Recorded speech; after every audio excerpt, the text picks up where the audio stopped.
Archive playback. KVLN, 1090 AM, Ashfield, Iowa. Incident file 47. This is contract archivist reference number 729. What follows are the overnight logs of a station that signed off in November of 2014. I am reading them because no one else has. I am reading them alone, and I would prefer to be finished by 3.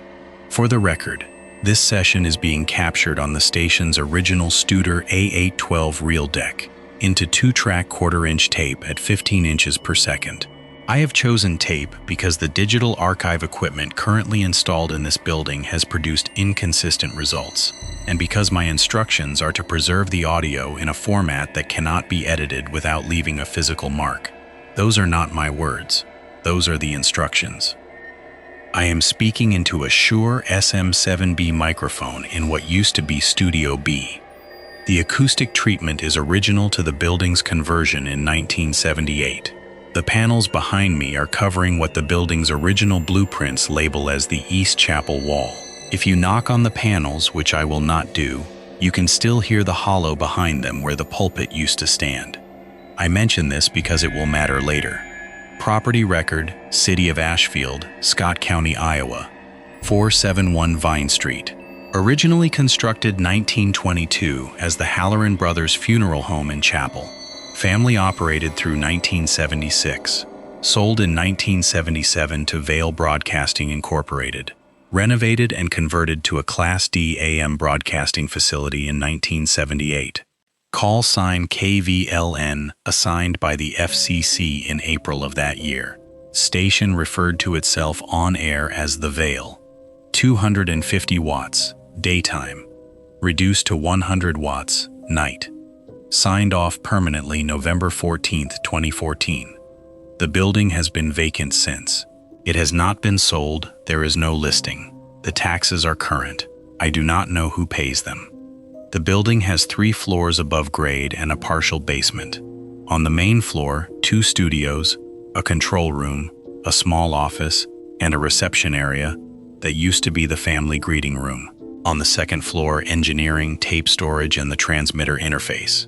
In the basement, the electrical panel, the water heater, and the room that used to be the embalming preparation area. It is now a break room. There is a refrigerator in it. I have not opened the refrigerator.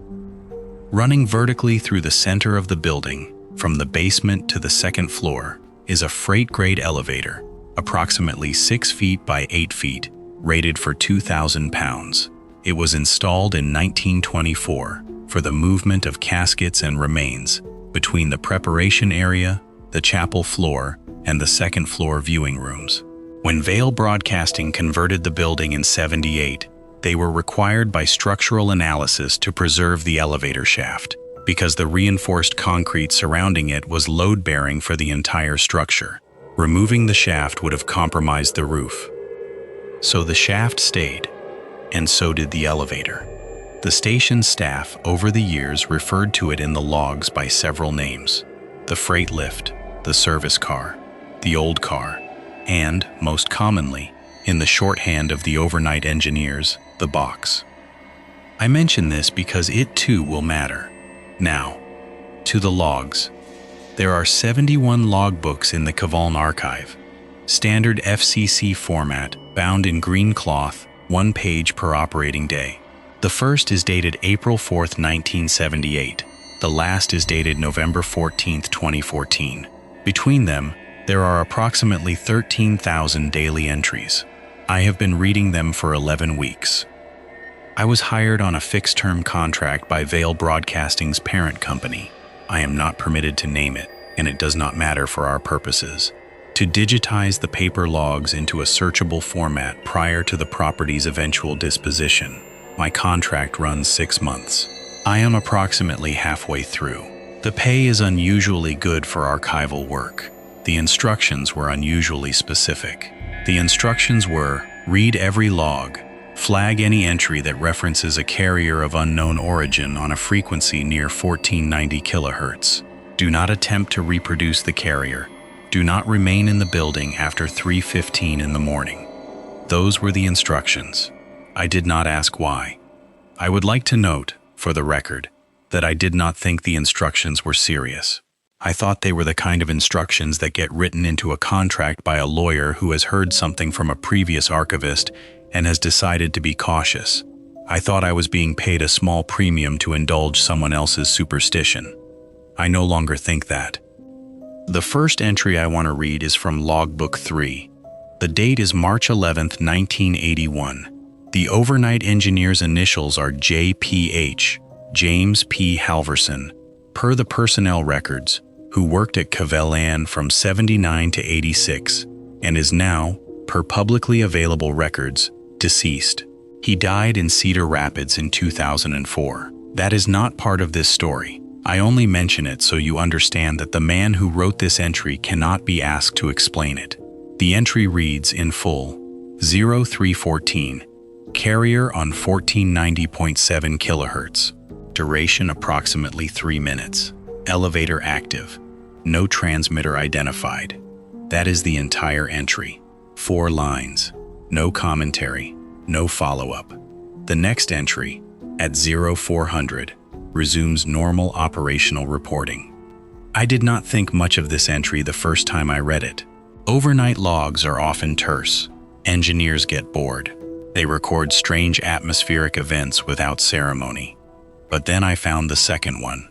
April 7th, 1981, 0314, carrier on 1490.7 kHz. Duration approximately 3 minutes. Elevator active, no transmitter identified. Same 4 lines, same time, same frequency, same duration. And then the third on April 23rd, and the fourth on May 2nd, and the fifth on May 19th. By the end of 1981, this exact entry appears in the logs 17 times, never on the same date twice, never on a predictable interval, always at 0314, always for approximately 3 minutes, always with the elevator listed as active. I want you to understand something about small market AM radio in 1981. A carrier is an unmodulated radio wave, a pure sinusoid at a fixed frequency, without any voice or music on top of it. When you hear a carrier, you are hearing a transmitter that is on the air, but not saying anything. Carriers are how transmitters warm up. They are how engineers test equipment. They are what remains when a broadcast has ended, but the transmitter has not yet been powered down. Carriers do not normally appear from nowhere. They come from transmitters. Every transmitter in the United States is licensed. Every licensed transmitter has a call sign, a location, and a frequency assignment. 1490 kHz in 1981 was assigned to KVLN itself in Ashfield and to several other small stations across the country, none of them within propagation range of eastern Iowa at 3 in the morning on a March night. 1490.7 kHz was assigned to nothing. It was a gap, a guard band, a quiet strip of spectrum between 2 licensed frequencies, kept empty by regulation. Something was broadcasting into that empty strip, 17 times in 1 year, always at 314. And whatever it was, it had no transmitter that anyone at KVLN could locate. I want to skip ahead now briefly to give you context, and then I will return to the chronological read. By the end of 1990, the phrase carrier on 1490.7, no transmitter identified, appears in the KVLN overnight logs 142 times. By the end of 2000, it appears 308 times. By the final sign-off in November 2014, it appears 461 times. 461 occurrences, 36 years. Every one of them at 0314 local time. Every one of them approximately 3 minutes long. Every one of them accompanied by a note that the elevator was active. The elevator, I should mention, was disconnected from station power in October 2008, following a code inspection that determined the original 1924 motor was no longer safe for occupied use. From October 2008 forward, the elevator should not have been able to move. The logs continue to list it as active during the anomaly, 113 more times. Let me be careful here. Let me be a good archivist for a moment and give you the responsible interpretation before I give you anything else. There are several plausible, non-remarkable explanations for a repeating carrier on a nearby frequency. The first is tropospheric ducting. Under specific atmospheric conditions, a temperature inversion in the lower troposphere, radio waves can be trapped in a duct and travel far beyond their normal range. An AM signal from Kansas or Indiana could, in theory, appear in Ashfield with unusual strength for a limited period. This is a real, documented phenomenon. But tropospheric ducting is weather-dependent. It does not repeat on a fixed daily schedule for 36 years. It does not favor a single minute of the night. It does not always last exactly 3 minutes. I ruled out ducting in my 4th week here. The second explanation is radio frequency interference from the elevator itself. The elevator's motor drive is a Nidec variable frequency unit installed in 1979. Variable frequency drives are notorious for generating broadband electromagnetic interference in the audio and radio bands. It is entirely possible that the elevator, when active, produced a spurious emission that a nearby receiver might interpret as a carrier. This explanation is more difficult to rule out. It is, in fact, the explanation that KVLN's engineers wrote into their internal reports for the first several years. But there are 3 problems with it. The first problem is that RFI from a variable frequency drive is not a stable carrier. It is a broadband hash, a spread of noise across many frequencies. It does not manifest as a clean sine wave at a specific offset. The logs describe a clean carrier at 1490.7 with sharp spectral definition. That is not an interference signature. The second problem is that the drive was replaced in 1992. A different unit, a different manufacturer, a different interference profile. The anomaly did not change. The third problem is that the elevator was disconnected from station power in 2008. There is no drive. There is no motor. There is nothing that could produce RFI. And the anomaly continues. The third explanation is a pirate broadcaster. Someone with an unlicensed transmitter, close enough to Ashfield to be received cleanly, deliberately holding a carrier on an empty frequency for reasons of their own. The problem with this explanation is not technical. The problem is human. Nobody holds a pirate carrier for exactly 3 minutes, at exactly 3:14 in the morning, on random nights, for 36 years, and never once modulates it, never once broadcasts a call, never once identifies themselves, never once misses a scheduled window, never once slips their timing by more than a few seconds. That is not how people operate transmitters. That is not how anything operates. I would like on the record to note that I spent 5 weeks trying to make the pirate hypothesis work, because it was the only explanation left that placed the source somewhere on the surface of the Earth. I could not make it work. That brings me to what I would like to read next. In Logbook 12, the year is 1993, I found, folded into the binding between the pages for July 19th and July 20th, a single sheet of tractor feed printer paper. It was not a normal log entry. It was a printout from what appears to be a delay analysis run on the station's off-air monitor recordings from the previous night.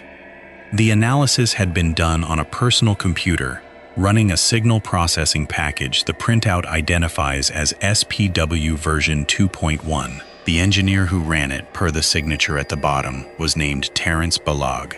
Terrence Balog worked at KVLN from 91 to 96. He is currently retired and living, per publicly available records, in Duluth. I have not contacted him. I was instructed not to. The printout shows a group delay analysis of the 1490.7 carrier as captured on the previous night's tape. Group delay is a measurement of how long different frequency components of a signal take to arrive at the receiver. It is one of the ways you can, with sufficient precision, back-calculate roughly where a signal came from, because signals traveling through different media, over different distances, arrive with characteristic timing signatures. Balog's analysis gives a group delay figure, then it gives a distance estimate.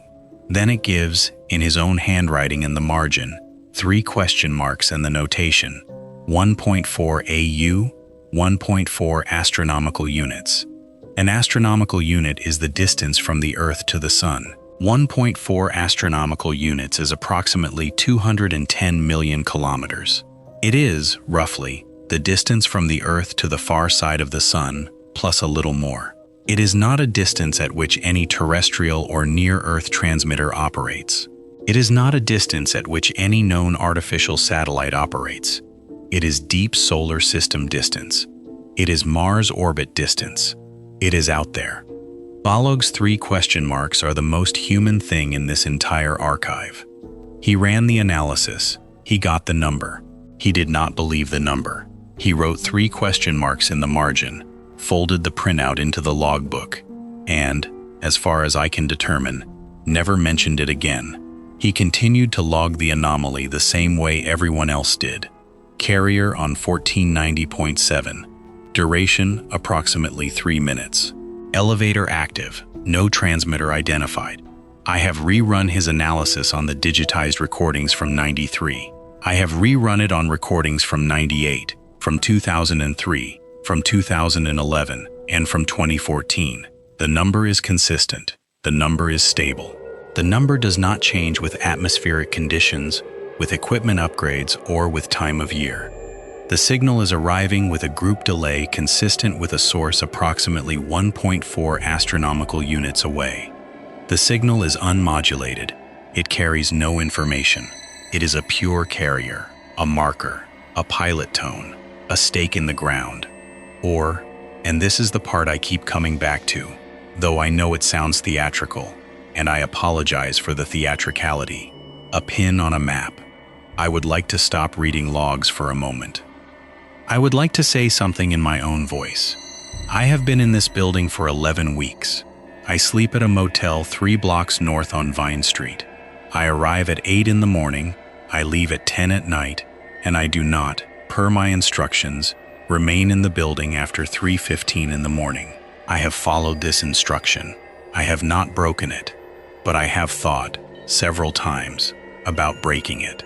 I have thought about staying, about sitting in Studio B at 3:14, in the dark, with a receiver tuned to 1490.7, and listening for the carrier myself. I have thought about it because I would like to know if it is real. The logs are real, the printouts are real, the delay analyses are reproducible, but I have not, myself, in 11 weeks heard the carrier. I have only read about it. And there is a difference between reading about something in 461 log entries and hearing it with your own ears in your own room in the middle of the night. I have thought about staying. I have not stayed. I want you to know for the record that I have not stayed. Not yet. We are going to continue. I am going to read now from Logbook 6. The year is 1983. The entry I am about to read is longer than most. It is not written in the standard shorthand. It is written in full paragraphs, in ink, in a handwriting I would like you to note. The engineer who wrote it is named Kara Marsh. She was 29 years old at the time. She has been missing since October 14th of that year. Her case file, per publicly available records, remains open. I would like to read her entry now. But before I do, I am going to note, for the record, that the time is currently 2:47 in the morning. I am going to note, for the record, that I did not intend to still be here at this hour. I am going to note, for the record, that I have been reading these logs for longer than I meant to, and I am going to continue. Logbook 6, 1983. Overnight engineer Kara Marsh, employee number 729. I want to pause on that number for a moment. My contract archivist reference number, assigned to me by Vale Broadcasting's parent company at the beginning of my engagement, is also 729. I noticed this in my second week. I made a note in my personal records. I asked, by email, whether the number carried any significance, or whether it was a coincidence of a numbering system that had been reset at some point between 1983 and the present. I received a reply from a woman in the parent company's administrative office. She wrote that the archivist reference numbers are assigned sequentially in order of contract execution and have never been reset. Mine was the 729th archival contract the company has executed in its corporate history. She also wrote, and I am reading this from the email now, Kara Marsh's employee number at KVLN was 729 because that was the number Vale Broadcasting used to reference her position, not the employee. The position at KVLN Ashfield designated as overnight engineer, Studio B, has always been employee 729. There have been 11 people in that seat. Their number was always 729. This is standard for the station. I want to note, in my own voice, that I am not the overnight engineer of KVLN. I am a contract archivist. I do not work for the station. The station does not exist. But my reference number in the parent company's system is 729. I am going to continue reading Kara Marsh's entry now. The entry is dated October 11th, 1983, 3 days before her disappearance. The handwriting is careful, deliberate, and I will read the entry first. I will describe the handwriting afterward. She writes, I have been on the overnight for 3 months now, and I am going to write this down because I think if I do not write it down, I will begin to doubt that it is happening. That is what the previous overnight engineer told me before he left. He said, write everything down, even the things you think you are imagining, especially those. The carrier arrives at 0314 every time it has arrived since I started on the following dates. She then lists 17 dates. I have cross-referenced them. They are all in the logs. They are all real. On 4 of those nights, I was in the second floor engineering booth when it arrived. On 3 of them, I was on the main floor in the control room.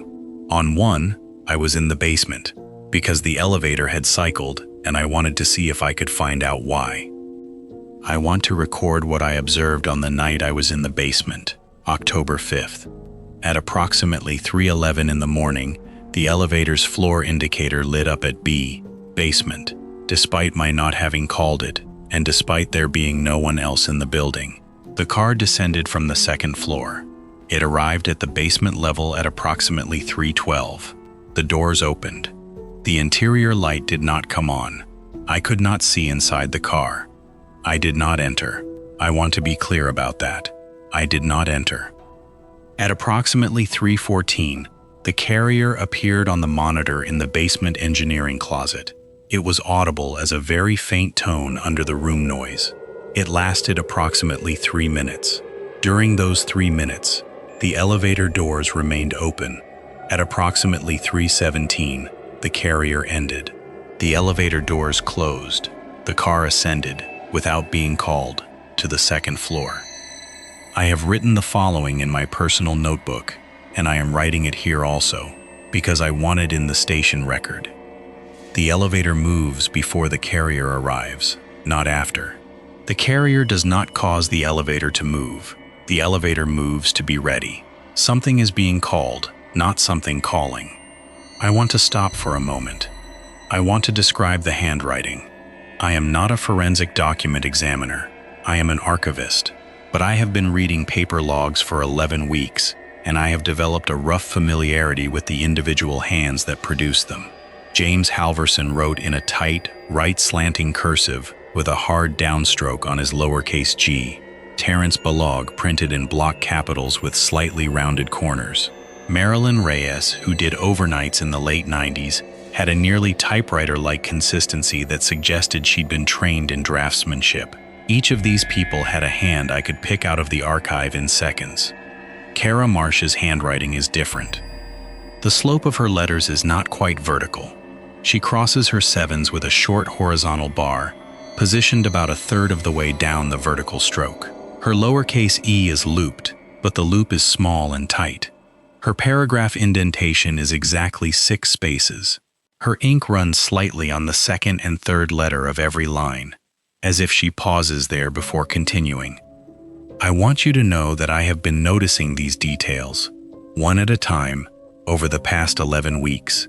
in a way that has become progressively more difficult to ignore, because they are also mine. I have kept a personal journal since I was 15 years old. I have journals in a storage unit in Minneapolis going back 26 years. I know my handwriting extremely well. I know its idiosyncrasies. I know the way I cross a 7. I know the way I loop an E. I know the 6-space indent, which I picked up in high school from a teacher I no longer remember by name. I know the small ink pool at the second and third letter of each line, which comes from the way I press my thumb against the pen. Kara Marsh's handwriting is my handwriting.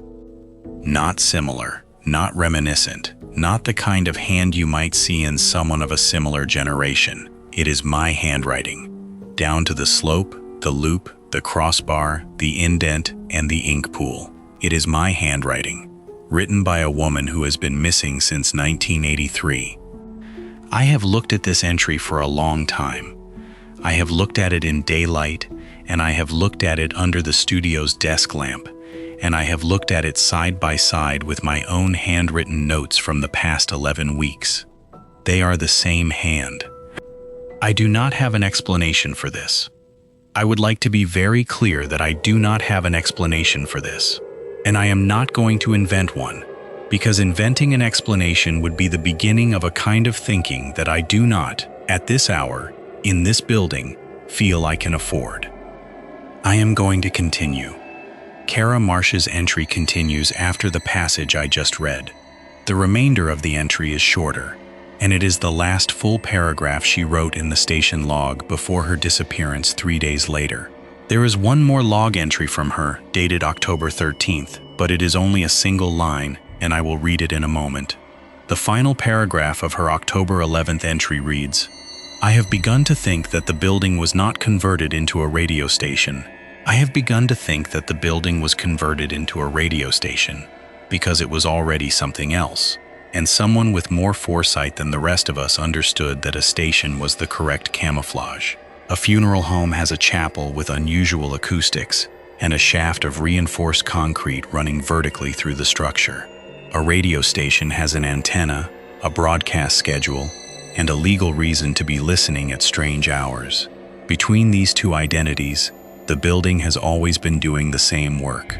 I do not know what the work is, but I am beginning to suspect that the elevator is not the freight of the funeral home, and it was never the freight of the radio station. It was always the mechanism of something else, and both institutions were built up around it as skin around a bone. I understand now. I would like to note, again in my own voice, and with the awareness that I am departing from the archival read to do so, I would like to note that the original log entry, which is in front of me now, does not read, "I understand now." It reads, "We understand now." I misread it aloud a moment ago. I do not know why. I have been reading these logs carefully for 11 weeks. I do not, as a rule, misread. But I read that final line as, "I understand now," when what is written on the page in Kara Marsh's, in my, handwriting is, "We understand now." I would like the tape to reflect that correction. I would like the tape to reflect that I am not certain who the "we" refers to. Kara Marsh's final log entry, dated October 13th, 1983, reads in full. 0314, carrier present. Elevator active, I am going down. That is the entire entry. 5 short sentences. She signed it with her initials. She was reported missing the following afternoon by a co-worker who arrived for the day shift and found the station unattended. The overnight log had not been signed off. The transmitter had been left in normal operation. Her coat was on the back of the chair in Studio B. Her car was in the parking lot. Her keys were on the desk. The police report, which is part of the public record and which I have reviewed, notes that the elevator was found stopped at the basement level with the doors open. The interior light was not functioning. The car was empty. The case remains open. The Ashfield Police Department, per their public statements, does not consider the disappearance suspicious. They consider it unexplained. I would like to note that these are not the same word. I want to talk now about the sky. I want to talk about the sky because I did what any reasonable person in my position would do, which is, I asked whether the signal was coming from anywhere. The delay analysis places the source at approximately 1.4 astronomical units from Earth. That is a distance, not a direction. A sphere of that radius around the Earth passes through most of the inner solar system. The signal could, in principle, be arriving from any direction on that sphere. Direction is a separate question. Direction requires angular measurement, the ability to point at the sky and say, there, from that piece of it, and not the pieces on either side. KVLN, as a 250-watt AM station in eastern Iowa, does not have a steerable antenna. It has a single vertical radiator behind the building, 90 feet tall, omnidirectional. It cannot point at anything. It cannot tell you where a signal came from in the sky. But the building can. I want to be careful here. I want to walk this slowly. The elevator shaft at KVLN is a vertical column of reinforced concrete, approximately 6 by 8 feet in cross-section, running from the basement floor to the underside of the second floor ceiling. Total height, floor to ceiling, is approximately 28 feet. The shaft is lined on the inside with steel reinforcement bars, rebar, on a standard 1920s grid pattern. The shaft is capped at the top with a steel service hatch. The shaft is grounded at the base into the building's main electrical ground. If you are an electrical engineer or a radio physicist, and you have been listening to me describe this building for the past 40 minutes, you will already have noticed what I am about to say. An 8-foot wide, 28-foot tall column of reinforced concrete with a steel grid lining, a steel cap, and a solid electrical ground running vertically through a building at the geographic center of North America. That is an antenna. It is not a good antenna. It is not efficient. It would never have been designed for the purpose. But it is, in the strictest technical sense, an aperture, a vertical waveguide-like structure with polar selectivity. It would preferentially couple with signals arriving from directly overhead. The shaft looks at the sky. The shaft has been looking at the sky since 1924. I ran the numbers. I did this 3 weeks ago, and I did it slowly, because I did not want to make a mistake, and I did not want to be the kind of archivist who invents a cosmic explanation for a signal his employer has already paid him to catalog. I would like the tape to reflect that I was skeptical of my own arithmetic when I began. I took every logged occurrence of the carrier, all 461 of them, across 36 years, and I converted each timestamp into sidereal time. Sidereal time is the timekeeping system used by astronomers. It measures the rotation of the Earth against the fixed stars, rather than against the sun. If a signal is arriving from a fixed point in the sky, its arrival time will be constant in sidereal time, even though its clock time will drift by about 4 minutes per day and by about 24 hours per year. The KVLN carrier does not appear at 0314 local time every night. I want to be clear, it does not. That was an approximation the engineers used because the anomaly seemed to occur around 314. In fact, the occurrences drift. In 1981, the earliest occurrences are logged at approximately 0316. In 2014, the latest occurrences are logged at approximately 0311. The drift is small, but it is present, and it is consistent. When I converted the 461 timestamps to sidereal time, the drift disappeared. Every occurrence, across 36 years, arrives at the same sidereal moment. The signal is arriving when a specific piece of the sky is directly overhead. Directly overhead of Ashfield, Iowa. Directly overhead of the elevator shaft. Directly overhead of the vertical reinforced concrete and steel column that has been passively selecting for signals from that direction since 1924. I plotted the coordinates, the right ascension, the declination. There is nothing there. I want to be clear about this too. There is nothing at that position in any published astronomical catalog. No star, no pulsar, no known radio source. No satellite in geostationary or geosynchronous orbit. The position is too far north in the sky for either. No cataloged asteroid at any point in its orbit passes near it. No known deep space probe operates in that region of the sky at a distance of 1.4 AU. It is a patch of empty sky in the constellation Auriga, at a declination that places it near zenith over eastern Iowa for a few minutes each sidereal day. There is nothing there, but the signal comes from there. I want to say something else about the plot. When I plotted the 461 occurrences and looked at the coordinates as a function of year, I noticed a very small drift. Not in local clock time. That drift was atmospheric and had already been removed. Not in sidereal time. That drift was 0. But in the underlying celestial coordinates themselves. The right ascension shifts by approximately 50 arcseconds per year. That is the rate of Earth's axial precession. Earth's axis wobbles. Over a period of about 26,000 years, the direction it points to completes a full circle against the background stars. That is why the pole star changes over millennia. The wobble is slow, but it is measurable, and it moves everything in the sky, the apparent positions of objects, by about 50 arcseconds per year. If the signal were coming from a fixed source in space, its apparent position in the sky would drift with precession, and the KVLN carrier, the drift matches, 50 arcseconds per year in the correct direction. That is what I saw first. That is what I would like to say next. If the signal were coming from a truly fixed cosmic source, its apparent position would drift with precession. But the KVLN signal does not drift with precession. It drifts against it, in the exact opposite direction, at the exact same rate. Whatever is at that position in the sky is compensating for the Earth's wobble.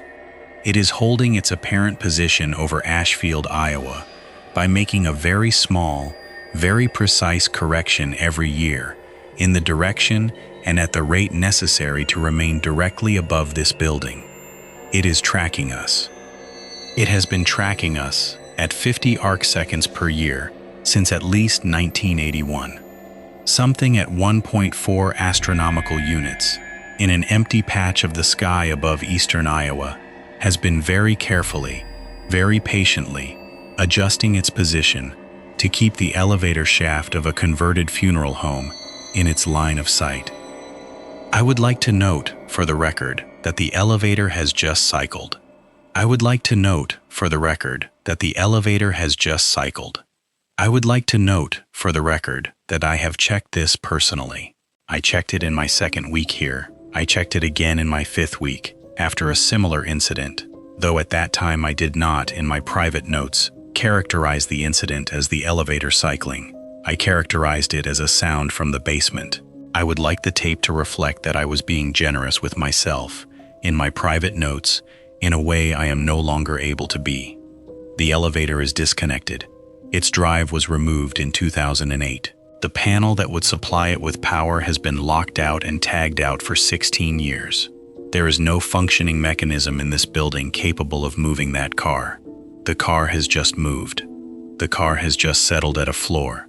I do not know which floor. The floor indicator above the door outside Studio B is not currently visible from where I am sitting, because I have positioned my chair to face the microphone and away from the door, which I did, I now recognize, deliberately several hours ago, without acknowledging to myself that I was doing so. I am going to turn my chair now. I am going to turn my chair, and I am going to look at the floor indicator, and I am going to tell you what it says. The floor indicator says B. The car is in the basement. The car has not been in the basement for 16 years, because the car has not moved for 16 years, because the car cannot move. The current time is 3:09 in the morning. I am going to keep reading. I would like to keep reading. I would like to keep reading because reading is the work I was hired to do, and because as long as I am reading, I am doing my work, and as long as I am doing my work, I am not doing anything else. I would like to note that I understand this is not a good reason to keep reading. I would like to note that I am doing it anyway. I am going to skip ahead now. I am going to skip past the intervening logs, the years after Kara Marsh's disappearance, the equipment upgrades, the change of ownership in '97, the transition to the modern studio configuration in 2004, and the final sign-off in 2014. I have read all of these. There is nothing in them that adds meaningfully to the picture I have already given you. The carrier continues. The elevator continues. The engineers continue to log both, in the same shorthand, without commentary. I am going to skip to the last thing in the archive. The last thing in the archive is not a log entry. It is a memorandum. It is on Vale Broadcasting letterhead, dated November 10th, 2014, 4 days before the station's permanent sign-off. It is addressed to a man named Douglas Kern, who was, at the time, the general manager of KVLN. It is signed by an executive at the parent company whose name I am not permitted to read into the record. The memorandum is 1 paragraph long. It reads, "Per our conversation of November 7th, we concur that the station's operational continuity is no longer necessary for the purposes we discussed, and that maintaining the license carries increasing regulatory risk, given the accumulated log record. We authorize permanent sign-off effective November 14th. Please ensure the elevator remains in its current position and configuration. Please ensure the shaft remains structurally intact. Please ensure the building is not sold. The archive contract will be initiated when a suitable candidate is available. Thank you for 36 years." Not quote. The purposes we discussed. That is the phrase. I have read this memo perhaps 40 times in the past 3 weeks. I have read it in different lights, at different hours, with different mental states, and I always arrive at the same reading. The station was not signed off because it stopped being profitable. It was not signed off because the frequency was no longer valuable. It was signed off because the purposes we discussed were no longer being served by keeping it on the air. The station was a camouflage. For 36 years, KVLN was on the air not because it was a radio station, but because being a radio station was the correct legal cover for a building whose actual function was to keep an elevator shaft intact, aligned, and available at 314 sidereal each night. The station was decommissioned when the elevator no longer needed the station. The station was decommissioned when the elevator and whatever it was doing it with, had entered a phase where a broadcast license was no longer a useful thing to have. And then, in 2024, this year, Vale Broadcasting's parent company hired an archivist to read every log, to catalog every occurrence of the carrier, and to produce a searchable digital record of the entire operational history of the station. They hired me, 729, to do this work. I have been asking myself for the last hour, why? Why does the parent company want a searchable digital record of a building whose function was never radio, and whose logs, taken together, describe an ongoing anomaly that they clearly already knew about? Why hire someone at all? Why hire someone with a fixed-term contract? Why hire someone at a premium rate? Why give that person specific instructions about the carrier, about the elevator, about 3:15 in the morning? I have arrived at an answer that I would like to say aloud, once, on this tape, because I do not think I will say it again after tonight. I think they did not hire me to archive the logs. I think they hired me to be here. I think the archive is not the deliverable. I think I am the deliverable.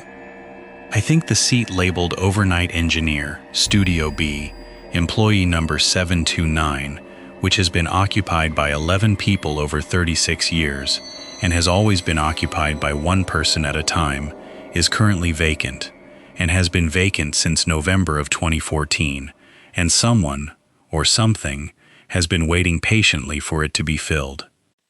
I think I am the 12th. The current time is 3:11 in the morning. I have 3 minutes. I would like to use them. I would like to read Kara Marsh's final line one more time, correctly, this time. I would like the tape to have a correct reading. The line, in her handwriting, in the logbook that is open in front of me on the desk, reads, "We understand now. I want to say something about that line."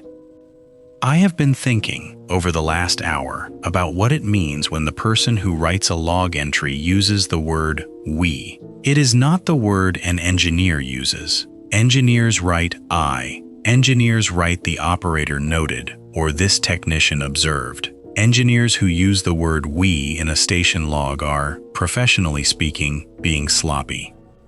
Kara Marsh, based on the 11 previous months of her logs, was not sloppy. She wrote "we" deliberately.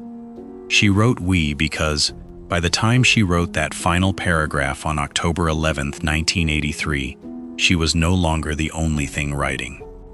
I would like the tape to reflect that I do not enjoy this reading.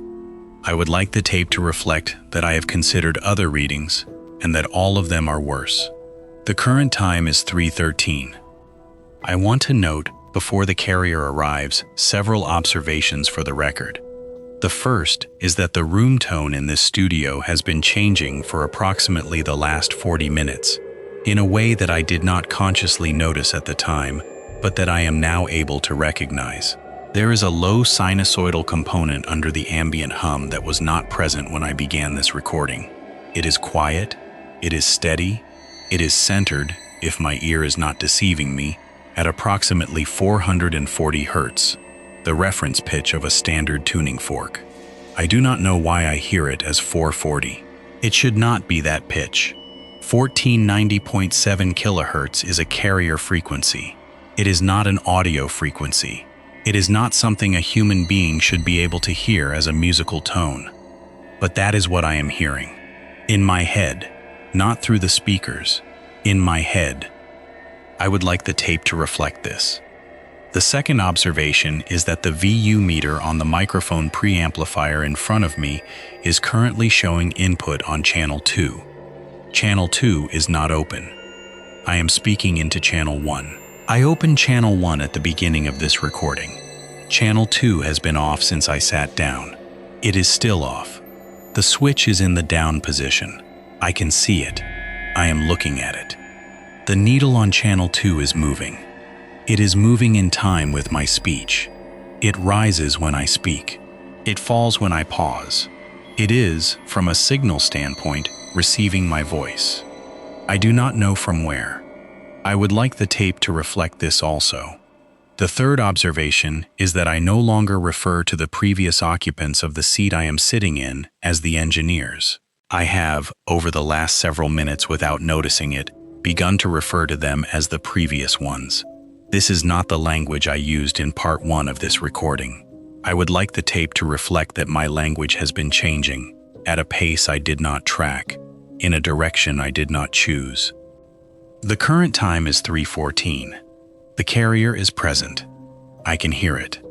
I can hear it in my head at 440 Hz, which is not the frequency it is broadcasting on, but which is the frequency it apparently intends for me to receive it at. The elevator is ascending. I did not call it. I would like to finish the archival read. I would like to finish it because that is my job. I would like to finish it because I do not, in this moment, have anything else that is fully my own.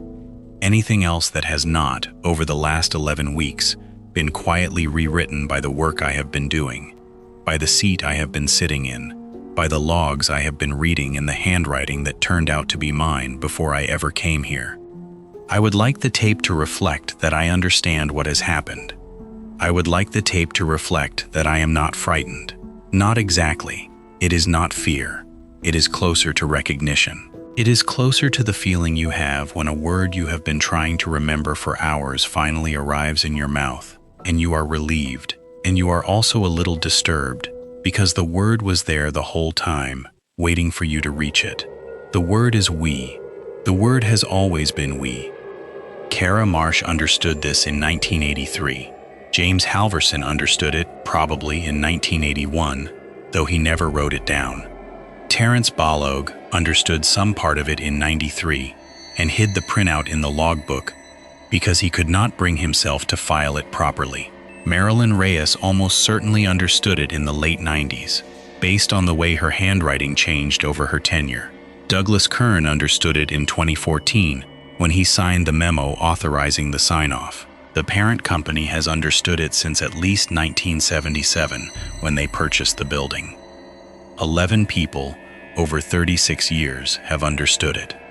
I am the 12th. We understand now. I am going to sign off now.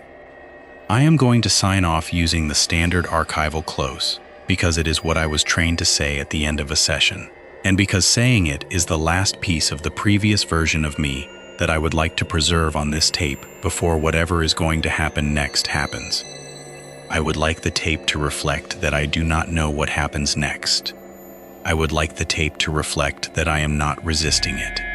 I would like the tape to reflect that resistance was never, at any point in the last 36 years, one of the available options. The building was built for this. The station was built for this. The seat was built for this. I sat down in it. That was the moment.